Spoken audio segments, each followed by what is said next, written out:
আজ ৬ই ডিসেম্বর হানাদার মুক্ত দিবস।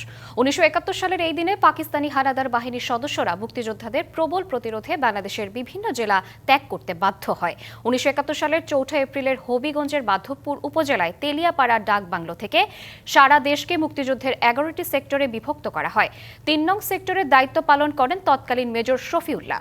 তার নেতৃত্বে হবিগঞ্জের সীমান্ত এলাকার দুর্গম অঞ্চলগুলোতে পাকিস্তানিদের সঙ্গে তুমুল যুদ্ধ হয়।